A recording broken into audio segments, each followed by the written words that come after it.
షాద్నగర్ వైపు ఉన్న DTCP RERA approved సిర్లసీమ 2 strategic location లో ఉండటం వల్ల ల్యాండ్ రేట్ అప్రిషియేషన్ వస్తుంది.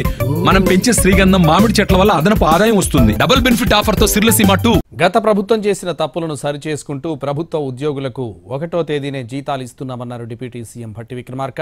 ఇచ్చిన హామీ ప్రకారం మహిళలకు ఉచిత బస్సు ప్రయాణం, ఆరోగ్యశ్రీ కింద 10 లక్షల రూపాయల వరకు వైద్య సౌకర్యం కల్పిస్తున్నామన్నారు భట్టి విక్రమార్క. మన ప్రియతమ నాయకుడు అఖిల భారత కాంగ్రెస్ కమిటీ మాజీ అధ్యక్షులు శ్రీ రాహుల్ గాంధీ గారు, రాష్ట్ర ముఖ్యమంత్రి వర్యులు శ్రీ రేవంత్ రెడ్డి గారు, అఖిల భారత కాంగ్రెస్ కమిటీ ప్రధాన కార్యదర్శి ఆర్గనైజేషన్ కేసీ వేణుగోపాల్ గారు,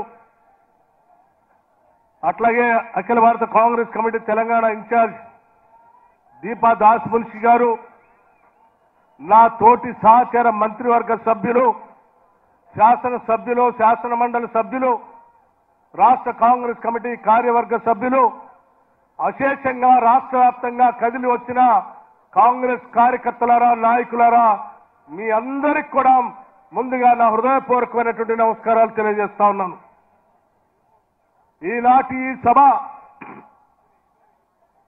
భారతదేశంలో జరుగుతున్నటువంటి సాధారణ ఎన్నికలకు సంబంధించి అఖిల భారత కాంగ్రెస్ కమిటీ ఆధ్వర్యంలో మేనిఫెస్టోని ఇక్కడ రిలీజ్ చేసేటువంటి కార్యక్రమాన్ని మనందరి ప్రియతమ నాయకులు రాహుల్ గాంధీ గారి ఆధ్వర్యంలో ఈ తుక్కుగూడ చారిత్రాత్మకమైనటువంటి సభా ప్రాంగణంలో ఈరోజు ఏర్పాటు చేసుకున్నాం. మిత్రులారా, మీ అందరికీ తెలిసిందే, గత సాధారణ అసెంబ్లీ ఎన్నికలకు ముందు తెలంగాణ రాష్ట్రంలో ఇదే తుక్కుగూడ ప్రాంతం నుంచి ఆనాడు 6 గ్యారంటీలకు సంబంధించినటువంటి భారీ బహిరంగ సభ శ్రీమతి సోనియా గాంధీ గారి నాయకత్వంలో ఆ రోజు ప్రకటన చేసినటువంటి విషయం, వాటన్నిటినీ కూడా ఆదరించి మీరందరూ కాంగ్రెస్ పార్టీని అధికారంలో తీసుకొచ్చినటువంటి విషయం కూడా మనందరికీ తెలిసిందే.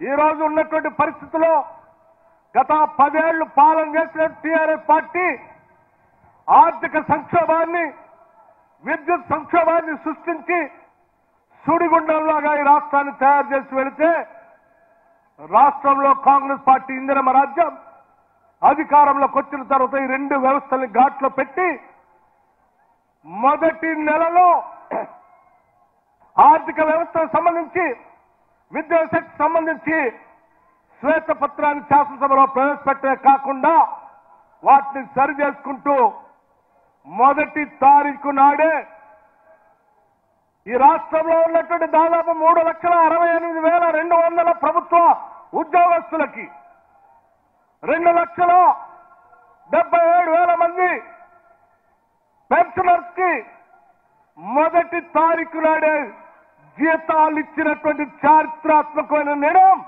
ఇందిరమ్మ కాంగ్రెస్, ఇందిరమ్మ రాజ్యంలో మన ప్రభుత్వంలో జరిగిందని చెప్పి మీ అందరికీ సవినయంగా మనవి చేస్తా ఉన్నాను. ఇచ్చిన మాట ప్రకారం ఉచితంగా బస్సుల్లో మహిళలు తిరిగేటట్టు ఏర్పాటు చేశాం. 10 లక్షల వరకు రాజీవ్ ఆరోగ్యశ్రీకి సంబంధించిన నిధులు ఇచ్చాం. రాష్ట్రంలో ఉన్నటువంటి మహిళా సంఘ సభ్యుల అందరికీ రాబోయే 5 సంవత్సరాల దాదాపు 1,00,000 కోట్ల రూపాయలు రుణాలు ఇచ్చి వడ్డీ లేని రుణాలు ఇవ్వాలనేటువంటి ఆలోచన కాంగ్రెస్ పార్టీ చేస్తా ఉంది. అలాగే రాష్ట్రంలో 0 బిల్లుతో దాదాపు 50 లక్షల మందికి ఈరోజు 0 బిల్లు ఇచ్చాం. కరెంటు బిల్లు, అలాగే 500 రూపాయలకే గ్యాస్ సిలిండర్ ఇచ్చాం. మీ అందరికీ తెలిసిందే, ఈరోజు రాష్ట్రంలో ఉన్నటువంటి ఆర్థిక పరిస్థితులు అధిగమిస్తూ కూడా ఇవన్నీ చేస్తున్నామనంటే మన నాయకుడు శ్రీ రాహుల్ గాంధీ గారు నిరంతరం పర్యవేక్షణ చేస్తూ రాష్ట్ర ప్రభుత్వానికి దిశ నిర్దేశం చేస్తూ ఇచ్చిన హామీలు నిలబెట్టే కార్యక్రమాలు చేసుకునేటట్టుగా మనల్ని ముందుకు నడిపిస్తా ఉన్నారు. ఈరోజు వారు చెప్పినటువంటి అంశాలు, దేశవ్యాప్తంగా చెప్పినటువంటి అంశాలు చూస్తూ ఉంటే కూలీలకి Mahatma Gandhi national employment guarantee scheme లో 400 రూపాయలు వచ్చేటట్టుగా క్యాష్ సెన్సెస్ చేస్తామని చెప్పి ఈ రాష్ట్రంలో మొదలు పెడతామని చెప్పి మొదలుపెట్టాం.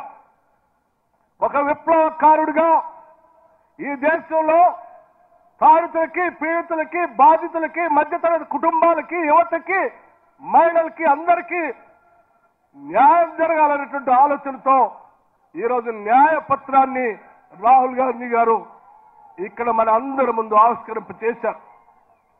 అవన్నీ నిజం చేయడం కోసం తెలంగాణ మోడల్ గా ఈరోజు దేశంలో కాంగ్రెస్ పార్టీని తీసుకొని రావడం కోసం మనందరం నడుం బిగించి పనిచేద్దామని చెప్పి మీ అందరికీ సవినయంగానే మనవి చేస్తూ సెలవు తీసుకున్నాను. జై హింద్.